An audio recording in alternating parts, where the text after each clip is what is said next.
let's reason. Coronavirus is a disease.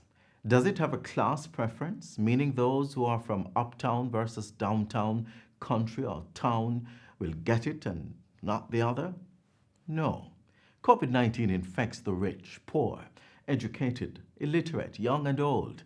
You or I could be a victim, and if we are, we want to be loved and cared for, not to be scorned or violently threatened. We really need to cut the hate and work together as a country and as communities to overcome this contagious disease. We'll delve into those issues and others in today's show. This is Jamaica Magazine, and I'm Adrian Atkinson. Stay with us. What to do if you think you have been exposed or are experiencing signs and symptoms of COVID-19? Immediately call 888-1-LOVE. That's 888-663-5683. In addition, you should stay at home. Don't go to work, school, or any public place. Do not use public transport, and avoid visitors to your home. You may need to do this for up to 14 days to reduce the spread of the infection. A message from the Ministry of Health and Wellness. Up next, critical information on the fight to limit the spread of the novel coronavirus in Jamaica.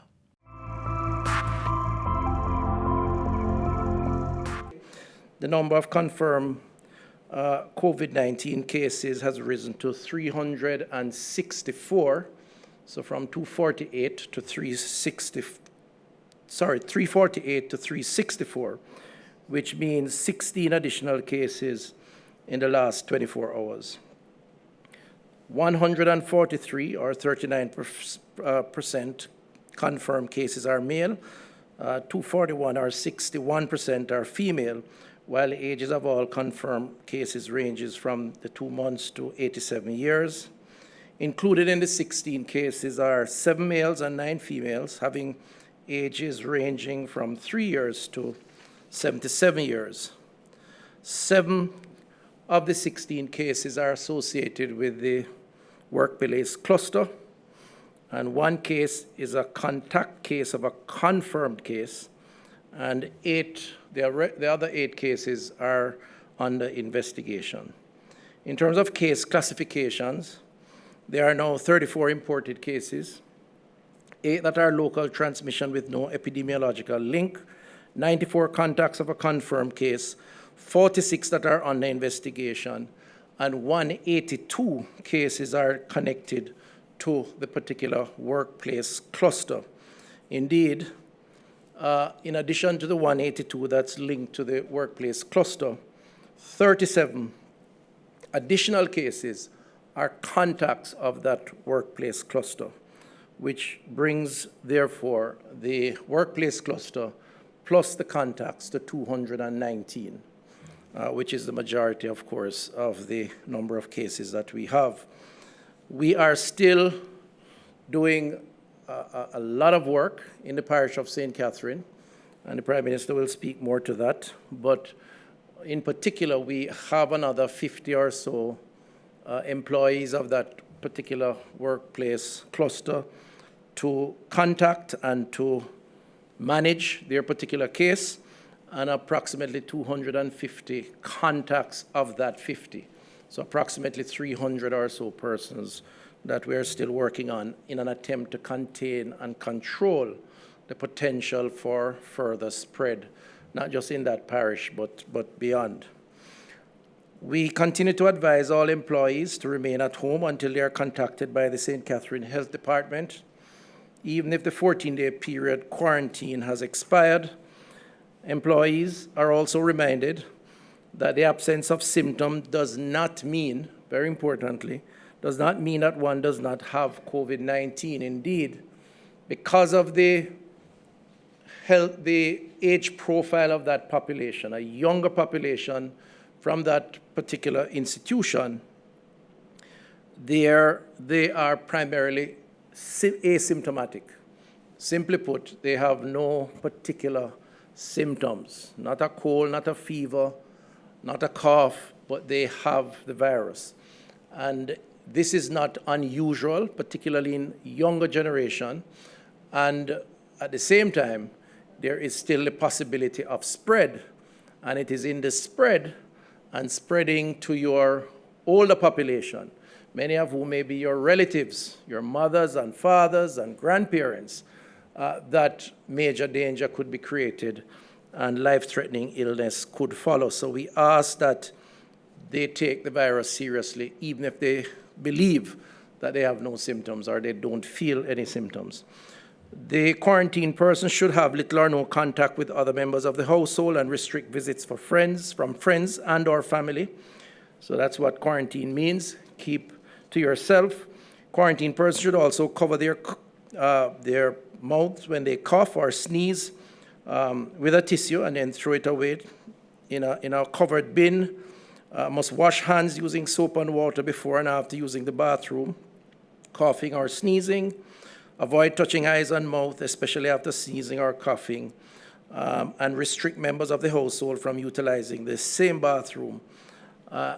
We repeat this with every meeting that we have, but it's important that persons understand the messaging that lies within those words.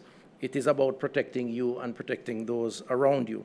And we continue to promote the 8881 or 888-633-5687 if you need to make contact. I want to just emphasize again that for persons who are feeling down, because we know that your mental state, particularly in quarantine and isolation circumstances, can be affected. We do have a mental health hotline that can provide you with support. And I want to just indicate that number is 888-NEW-LIFE or 888-639-5433. The Cabinet has decided on the advice of the Ministry of Health that the curfew, the 24-hour curfew for St. Catherine, be extended for a further 3 days, commencing at 6 a.m. on Tuesday, April the 28th, and ending at 6 a.m. on Friday, May 1, 2020. The new protocols provide for all Jamaicans who wish to return home to do so, but it provides for this to be done on a gradual and phased basis within the confines of the capacity of our healthcare system to provide quarantine and isolation facilities for each person.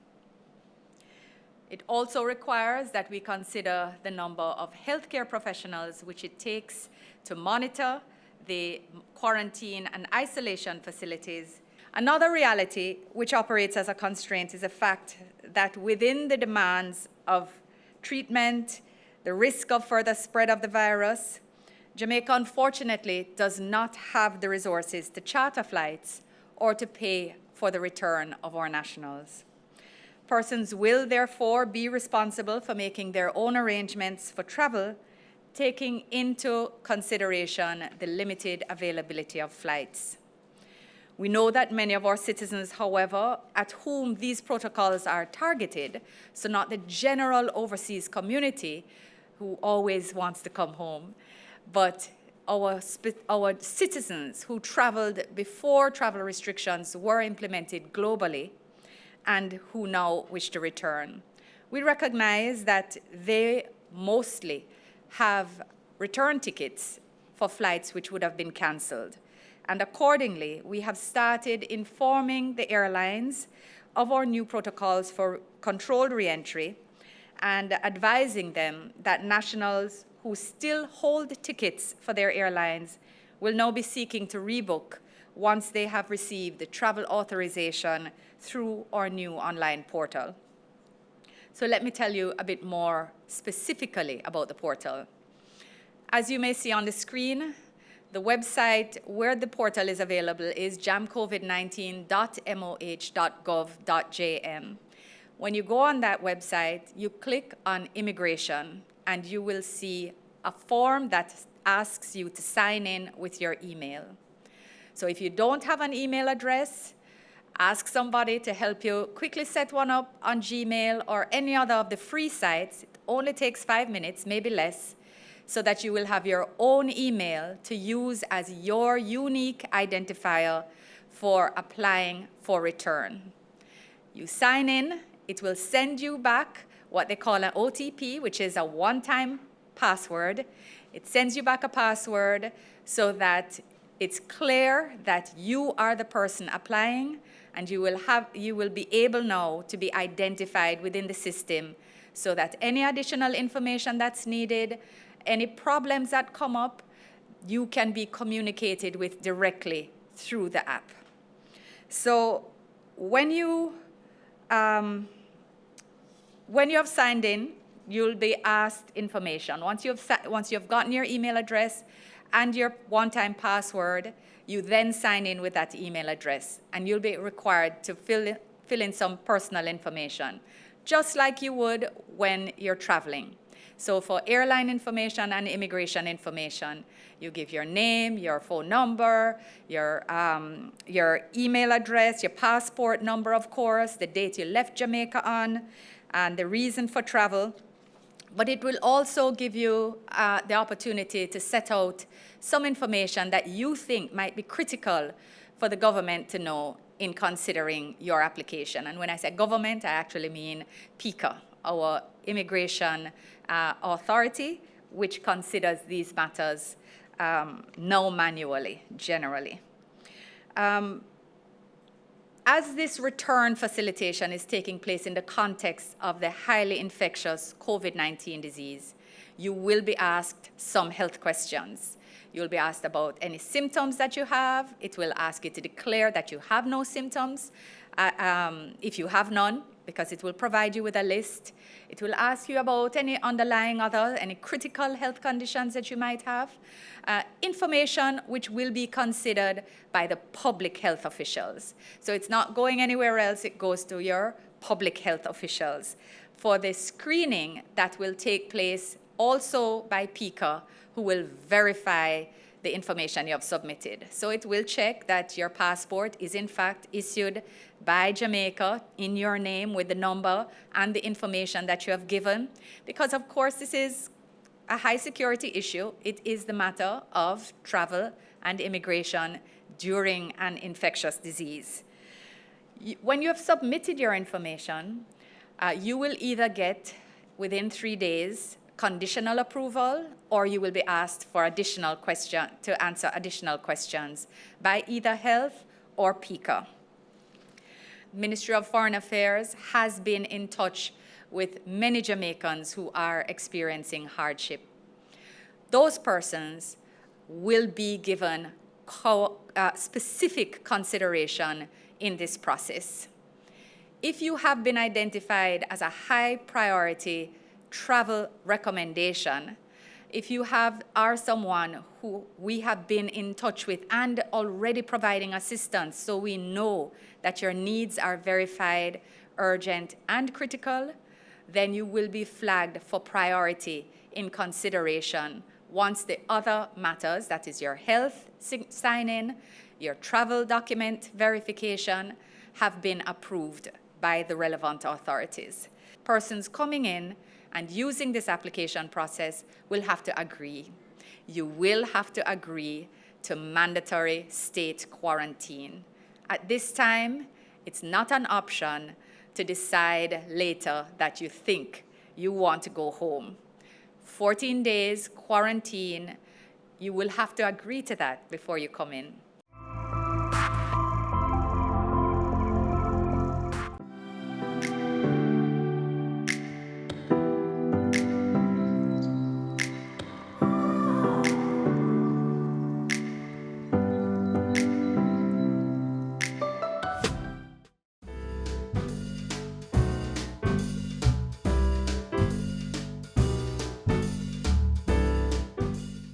Tip number 1.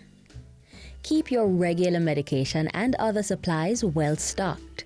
Ensure there is access to several weeks of medications and supplies in case there is a need for you to stay home. Monitor food and other medical supplies needed and create a plan in the event that such resources become depleted. Tip number 2. Stay sanitized. Tip number 3. Respond to multi-generational living situations. Many older adults live in homes where other members, such as children, may have frequent colds. Therefore, do not share personal items like food, water bottles, and utensils.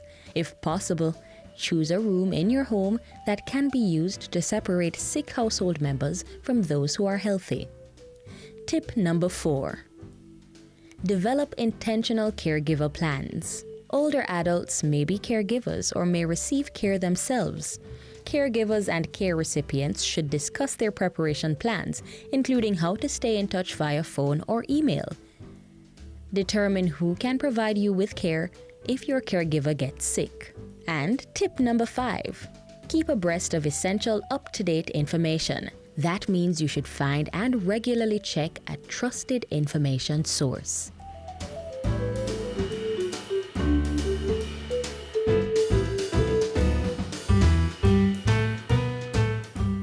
Among the most vulnerable groups of those more likely to suffer severe effects of COVID-19 are seniors. So government has implemented several measures to protect the elderly, specifically stay-at-home orders and designated health centers to respond to the needs of those within this community. Watch this. The late South African leader Nelson Mandela once said, "A society that does not value its older people denies its roots and endangers its future. Let us strive to enhance their capacity to support themselves for as long as possible, and when they cannot do so anymore, to care for them." It's a message with renewed significance in this COVID-19 fight. Adults 60 years and older are listed among the most vulnerable to be impacted severely by the novel coronavirus. Protecting them requires deliberate action. The Jamaican government, through the Ministry of Local Government and Community Development, has taken lead on this by providing access to medical care, food, and sanitation supplies.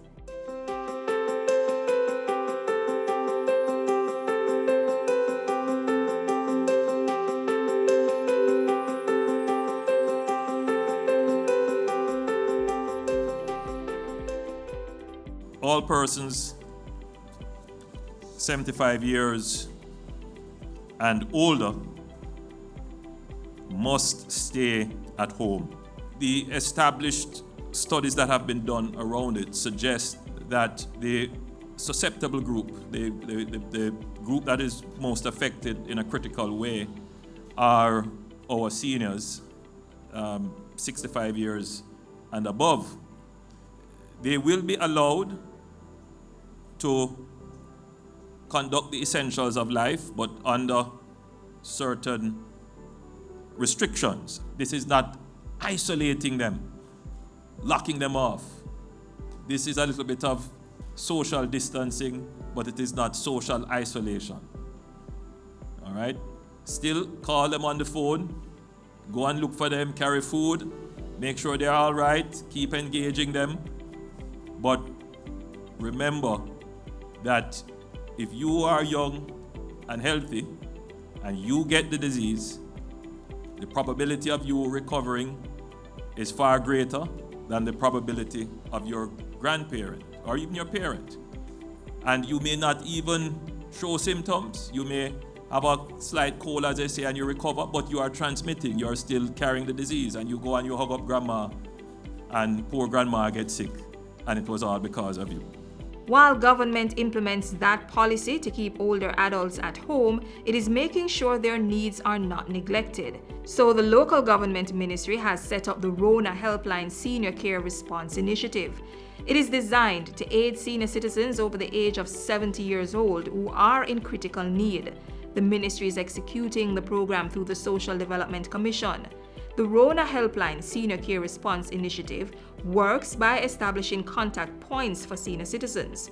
Seniors may call in to the contact points requesting assistance to complete critical services they may need while being indoors. Concierge services being done on behalf of the seniors include filling prescriptions, grocery shopping, and transportation to health facilities for urgent care. The transportation and logistics costs for the critical supplies are free to the seniors. They pay for the cost of the groceries or medications, but not to have it delivered to their doorsteps. There are 16 contact point offices island-wide. The main one is headquartered at the local government ministry, while the other 15 locations are SDC parish offices. These contact points manage and coordinate the island-wide response to the elderly population. Seniors may call in to the contact points with their specific needs from 8 a.m. to 3 p.m. Mondays to Fridays. Officers and volunteers will screen calls to ensure the validity of the requests. The SDC's officers will then mobilize to fulfill the urgent needs of the seniors. In addition, if necessary and based on the assistance required, reliable individuals are dispatched to the home of the elderly person to provide the specific support requested. Beating COVID-19 by providing a senior care response is a priority for the Jamaican government. If you are a senior citizen and you are in need of such assistance, call the Rona helpline at 876-618-8218, 876-879-8948, or 876-879-8950. You may also call the SDC's parish office in your area.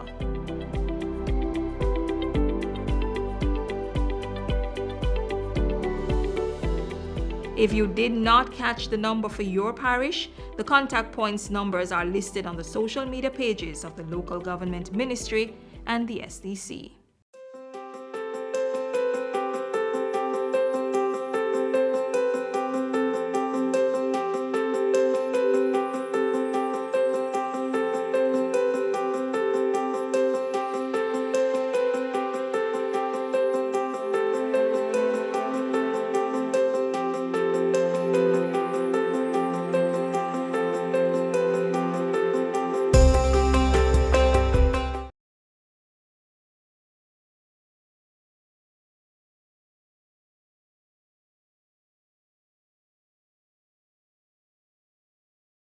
The truth is, the sudden upheaval in daily routine has caused some to turn to substance abuse. There are others who were battling with alcohol or drug abuse prior to COVID-19 and are now finding it hard to cope. The Citizen Security and Justice Program has been helping substance abuse individuals to become better versions of themselves. Watch this.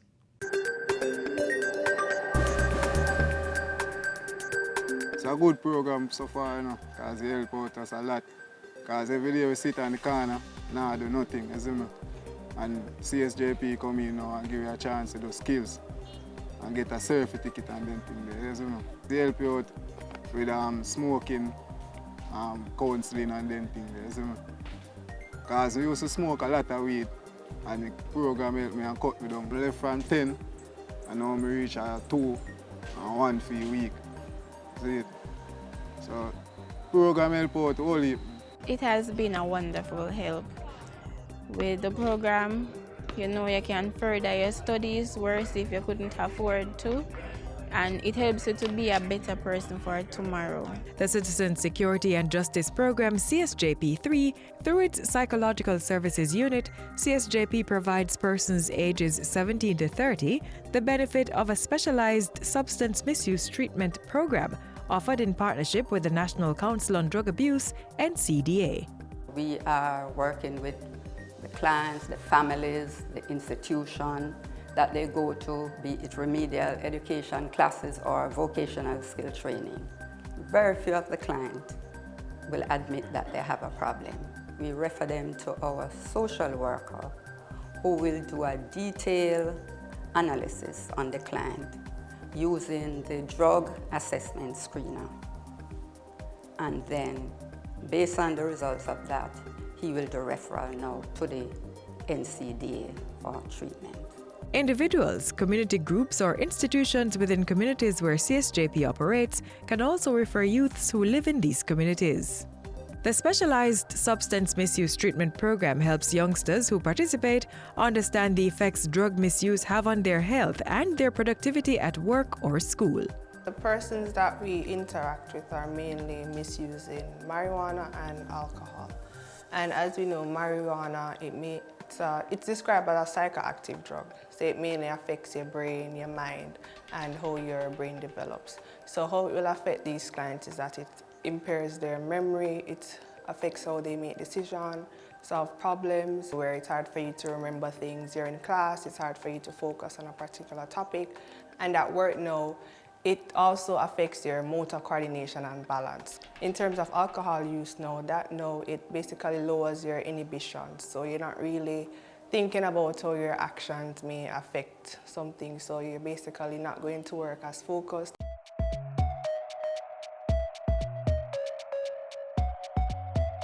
Now, I kind of stop smoke from Saga drugs counseling.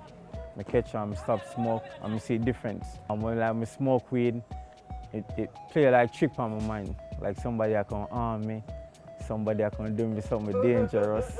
I just feel timid and scared when I smoke like too much weed. Various individual and group counseling sessions helped the participants hone valuable life skills focused beyond drug misuse and relapse prevention.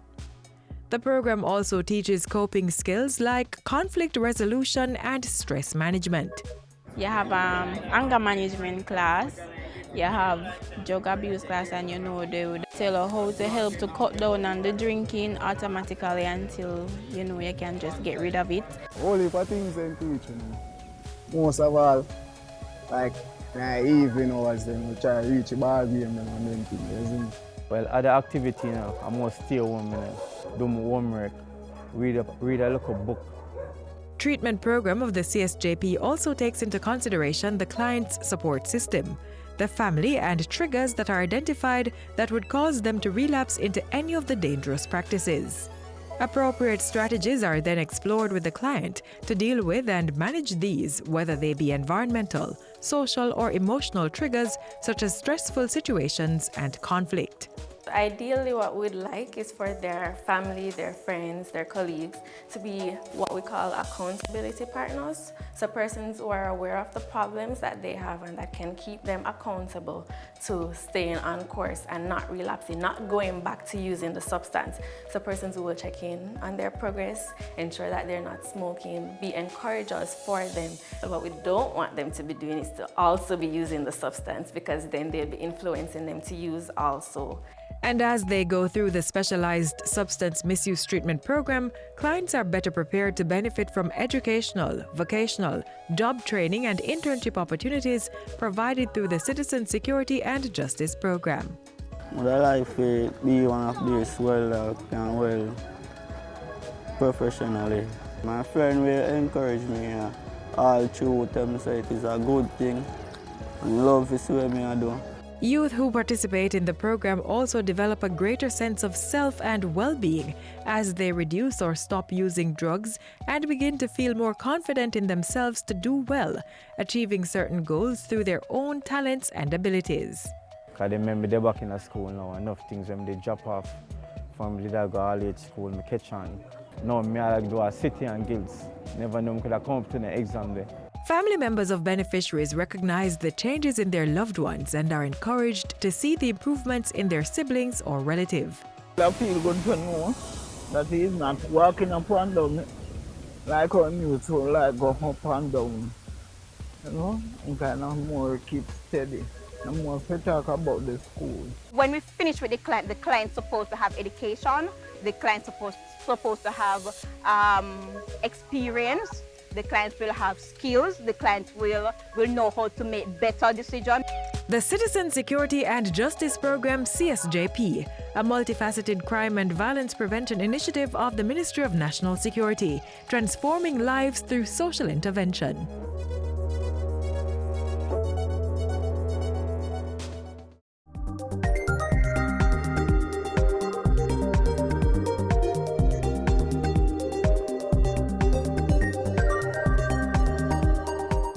You've reached the final page of the magazine. Thanks much for being with us on today's journey. Another magazine unfolds tomorrow, so come back same time on this same station. Until then, click on our social media pages for more informative features. I'm Adrian Atkinson, encouraging you to stay home, flatten the curve, and don't discriminate.